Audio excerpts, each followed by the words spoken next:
नमस्कार. मी अलका कोळपे मांगले. मी कोकणातली आहे. त्यामुळे मे महिना आला ना की मला सगळे पूर्वीचे दिवस आठवतात. की सांगते मी तुम्हाला, जवळजवळ 77ला माझं लग्न झालं आणि त्याच्यानंतर मुलांना घेऊन मी कधीही मे महिना चुकवला नाही. पण 2-2, 3-3 महिने आम्हाला अगोदर एस टीचं रिझर्वेशन करायला लागायचं आणि मग ते सुद्धा सकाळी 6 वाजता माझा मुलगा जायचा लाईन लावायला. त्याची शाळेची वेळ झाली की मी जायचे 10 वाजता तिकीट काढायला. कधी-कधी काय व्हायचं, त्यांची जेवणाची वेळ व्हायची. मग आपण इतका वेळ उभं राहायचं आणि मग आयत्या वेळेला ते म्हणायचे, "नाही, नाही, आता नंतर या." मग ते सुद्धा. पण तो आनंद जो काय असतो की ते रिझर्वेशन एकदा हातात पडलं की ते इतकं जपून ठेवायचं की मग 2 महिने नंतर त्या एस टीनं प्रवास म्हटलं की स तेव्हा कसं दोन मुलांना घेऊन जायचं म्हटलं एक इकडे बसायचं. झोप आली की झोपायचं. एकानं इकडे झोपायचं, एकानं इकडे झोपायचं आणि 8 तासाचा प्रवास. पण काय माहिती आहे का, आई-वडील किती 6-6 महिने भेटायचे नाहीत. तेव्हा कसं पत्र यायचं फक्त आणि तेव्हा फोन नाही, काही नाही. मग भावंडांना भेटायची कितीतरी उत्सुकता असायची. आईला, वडिलांना भेटायचं आणि म्हणून मग तो क्षीण जाणवायचाच नाही. म्हणजे चिपळूण आलं की असं वाटतं जवळ आलो आपण. चिपळूणच्या नंतर संगमेश्वरला मग आम्ही उतरायचो. कारण विठ्ठलवाडी रत्नागिरी गाडी असायची. त्यामुळे ती काही देवरुखला जायची नाही. मग ती परत ते सामान सगळं उतरवायचं, मुलांना सांगायचं. मग संगमेश्वर देवरुख. देवरुखवरून पुन्हा एक आमची गावाला जायची, कासारकोणला जायची गाडी असायची, अंगमली गाडी. मग देवरुखला उतरलं की सगळी आपली लोकं दिसायची. "अगं बाई अलका आली, अगं बाई अलका आली" असं. आणि मग सामान वगैरे घ्यायला काही त्रास व्हायचा नाही. ती एस टीत टाकायची सामान. म्हणजे माहेरी आल्याचं तिथूनच जाणवायला लागायचं. आणि मग गाडी कधी एकदा ती अशी हाती सोडलं की मग शाळा दिसायची माझी. मग त्या ह्याच्यामध्ये मन अगदी हरखून जायचं. मग नदी दिसायची आमची, बाव नदी. मग स्टॉप आला की सगळी भाचुंड जमलेली असायची. "अरे अलका ते आली, अरे अलका ते आली." मग अलका मावशी आली, अलका मावशी अशी ओरडायची. काय तो एक आनंद होता ना. आणि मग एस टी थांबली की आम्ही उतरून मध्ये आमची नदी असायची. मग नदीतून नदी पार करून जायचं. मग आई मात्र पुढं आलेली नसायची. आई दरवाजात बसलेली असायची. की दरवाजात कशासाठी तर भाकरीचा तुकडा, पाणी असं घेऊन आई गेली. वडील असे बघत असायचे, कधी येईल माझी. अंगणात गेलं की आई आधी तो तुकडा वाळून टाकायची आणि मग वडील यायचे आणि घट्ट मिठी मारायचे. ते दिवस आता आठवले ना तरी डोळ्यात पाणी येतं. मग आई कडकडून मिठी मारायची, मुलांना घ्यायची. मग आधी डायरेक्ट जायचं, ती कशी कौलारू घरं आमची बैठी. पाठीमागे दरवाजा, पुढे दरवाजा. मग पुढं मागे जायचं. आधी आंबे किती कुठल्या कुठल्या झाडांना लागलेत ते आधी बघायचं.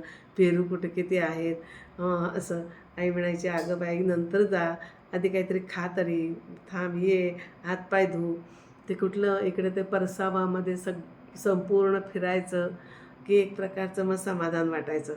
की माझी मुलं पण मग आई काय करायची, 2-3 अशी रामफळं असतील ती अशी डब्यात टाकून ठेवायची. आणि आता माझी मुलं येतील, मग तो सगळा खाऊ सगळ्यांना वाटायची. रामफळ पिकायला आलेलं असायचं. मग ते रामफळ, मग फणस 2-4 आणून ठेवायची आई. कारण माहिती असायचं ना की अमुक तारखेला. मग आई कापा फणस कुणाकडून तरी आणून ठेवायची, बारका फणस आणून ठेवायची. मग ते खाल्लं ना की सकाळी असं खूपदा व्हायचं की शेजारी यायचे, "अगं अलका ये गं ये, फणस पिकलाय." की आम्ही त्यांच्याकडं जायचं. ते मामी म्हणायची, "खा, तुला किती खायचे तेवढे खा." मग कुठला नाश्ता वगैरे काही आवडायचा नाही. आणि मग ते खायचे. बरका फणस खाल्ला की भरपूर पाणी प्यायचं. आणि कापा फणस खायच्या आधी आई म्हणायची, "बाबा आधी पाणी प्या." मग ह्या सगळ्या गोष्टी आम्ही आमच्या मुलांना शिकवायचो की ह्याला मला असं म्हणतात, ह्याला बरका फणस, ह्याला कापा फणस. बरका म्हणजे थोडासा असा मऊ मऊ असतो आणि कापा थोडासा कडक असतो. मग ह्या सगळ्या गोष्टी आम्ही त्यांना तिथं शिकवायचो. आपोआप शिकायची अर्थात मुलं. आणि मग बहिणीची मुलं असायची, भावाची मुलं असायची. मग सगळे जवळजवळ 15-20 जण आम्ही असायचो. आणि मग ह्या मुलांचं काय कौतुक असायचं माहिती आहे का, की सकाळी आधी लवकर उठायचं आणि असे टायर होते आमच्याकडे आणलेले पोहायला, तर ते कोणी घ्यायचं. याच्यावरनं ह्या मुलांची अशी काही भांडणं व्हायची. म्हणून लवकर उठून ही मुलं आमची काय करायची, भावाचा मुलगा लपवून ठेवायचा. मग माझी मुलगी म्हणायची, तू कुठे लपवलास ते सांग. मग ती मागे लागायची. मग ती छोटी होती म्हणून ती रडत बसायची. आम्ही कधीच लक्ष दिलं नाही.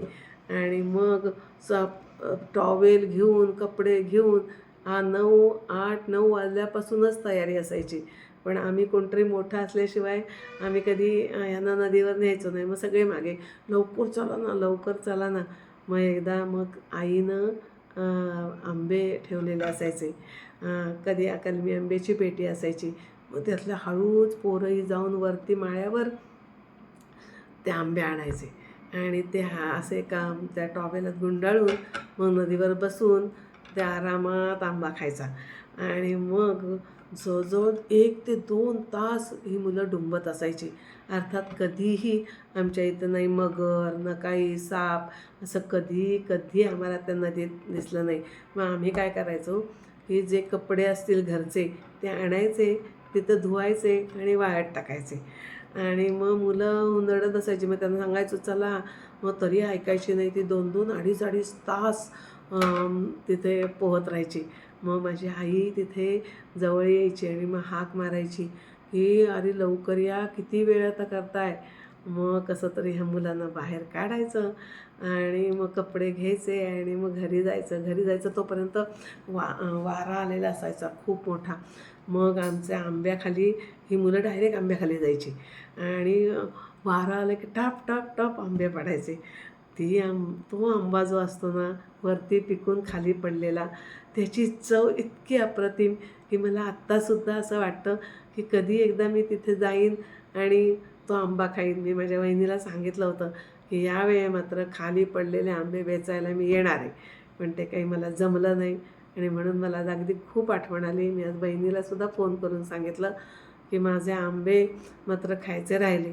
ती म्हणाली इथं खायलासुद्धा कोण नाही, कामावर जी माणसं असतील ती सगळे आंबे खात होती. मला इतकी चुटपुट लागली. आणि मग घरी आलं की मुलं असा भात आमटी, आम्हीची आमटी त्यांना खूप आवडायची. भात आमटी खायची आणि मग झोपतायत कुठली, मग पत्ते खेळायचे. आणि ते सुद्धा आंब्याच्या झाडाखाली बसायचे. तिथं एक घोंगडी अंतरायची आणि त्याच्यावर पत्त्यांचा डाव चाललेला असायचा. आणि मग आंबे पडले की आंबे घ्यायचे, बाजूला ठेवायचे आणि परत संध्याकाळी आंबे कोणी विचारलं आई मामाने वगैरे, अरे आंबे आणलेत काय, मग पोरं साठवलेले आंबे त्यातले द्यायचे. असा सगळा तो प्रकार. आणि मग याच्या पुढचं मात्र मी तुम्हाला आणखी काय काय आम्ही करायचो ते ह्याच्या पुढच्या भागामध्ये मी नक्की सांगेन. पण ते जे दिवस आहेत ना ते आठवले ना की मला ते तुमच्यापर्यंत तुम्हाला ते सांगावे असे वाटलं मला, म्हणून मी आजचा हा व्हिडिओ तयार केला.